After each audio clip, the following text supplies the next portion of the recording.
Hey guys, how you doing? So here I am sitting in a diner. I grew up in New Jersey, so I spent a lot of time in diners. And if you're part of the country or the world where there are no diners, you gotta at least go to the Northeast for a while and go to a diner to experience what it's like. So typically in a diner, you can order whatever kind of food you want 24 hours a day, 7 days a week. And there's a lot of times over the years that either late in the evening around dinner time or even after midnight, I would go in and have breakfast. You can have breakfast 24 hours a day. And when you're having breakfast or in the diner, a lot of times the gal will come by or the guy will come by and say, would you like some coffee? Now, there are times when I had a cup of coffee and I wanted more, and I would say yes.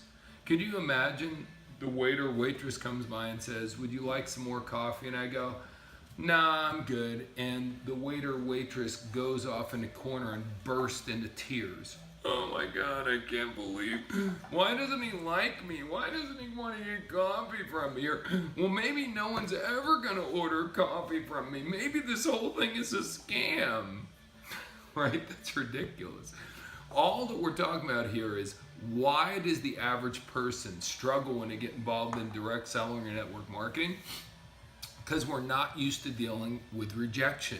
And we're taking the rejection very personally. See, if you ask someone to go out on a date with you and they say no, you really kind of have to take that rejection personally because they're rejecting you. But when you're in a network marketing company and you're showing the product or you're showing the opportunity to someone and they say no, they're not rejecting you. They're rejecting basically the owner of the company. So if the owner of the company isn't upset with someone saying no, why are you upset with someone saying no? And I have news for you. There's not one product on earth that everyone says yes to. Again, I love to use analogies. So I just got done seeing U2, incredible concert. I was in Amsterdam of all places, amazing, amazing show. But let me ask you a question. Is everyone watching this video a huge fan of U2? So if I were to say, hey, I've got an extra amazing ticket and you can come for free, some people would jump out of their mind to do that, or they'd be willing to pay $1,000 for that ticket.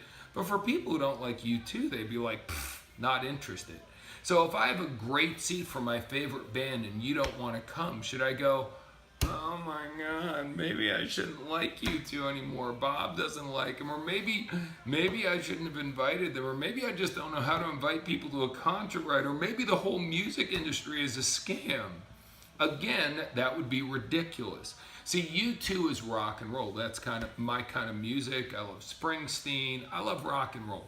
However, a lot of you watching this video like hip hop. I would rather gouge my eyes out with a fork than go to a live hip hop presentation. But does that mean hip hop doesn't work? No. Do top stars in hip hop, whoever they all have very unique names. Do any of them doubt their career every day because Marc Accetta doesn't want to come to their live show or buy the record? Of course they don't, because you can't please all the people all the time, but that's what you're trying to do. You're trying to never have someone say no, and that's just ridiculous. So learn this. The people who sell the most are the ones who get told no the most. I mean, I don't know how else to put this to you. Stop getting freaked out by the rejection. It's not a big deal. Some will, some won't, so what? As a matter of fact, we teach that at seminars all the time. Whenever I'm on stage and say, some will, somewhat, if I pause for just a second, 3/4 of the audience will say, so what? But there's a difference between knowing the path and walking the path. So if you understand some will, somewhat, so what, then why aren't you living by it? If someone doesn't want to do it, who cares? If they do want to do it, great. I don't know how to express to you, because if you don't get over the fear and the frustration of rejection, it's going to be very difficult for you to get to where you want to get to in this kind of business. But here's the great news. Once you get past it, then everything becomes incredibly simple. Then it's really just a numbers game. Then you're willing to just show your product, service, or opportunity to anybody and live with the fact that some are going to buy it and some aren't. And if they do buy it, yay. And if they don't buy it, whatever. Your job is simply to show it to the next person. Every day, get up and show it to at least one person. Hopefully you show it to 3 people every day. And if you really want your business to take off, then personally commit to doing it 5 times a day. But remember, if you're committed to doing it 5 times a day and the first one's a sale and the second one someone goes, oh my gosh, it doesn't work, it's a scam, it's a cult, it's a this, it's a that, and therefore you don't do your last 3 presentations. Some people have presentations scheduled and they don't do them because they get so emotionally distraught over that no. You can't do it that way, guys. You've got to go through the numbers. Stop letting rejection stop you from getting where you want to get to in life. Anyone who's achieved anything of significance in their life was rejected over and over again. How many hundreds of times did Walt Disney go to the bank before someone finally said yes for him to do Disney World? Could you imagine being the banker that turned down Walt Disney? There's a lot of people who got slapped in the face with no. The one thing they didn't let it do was stop them.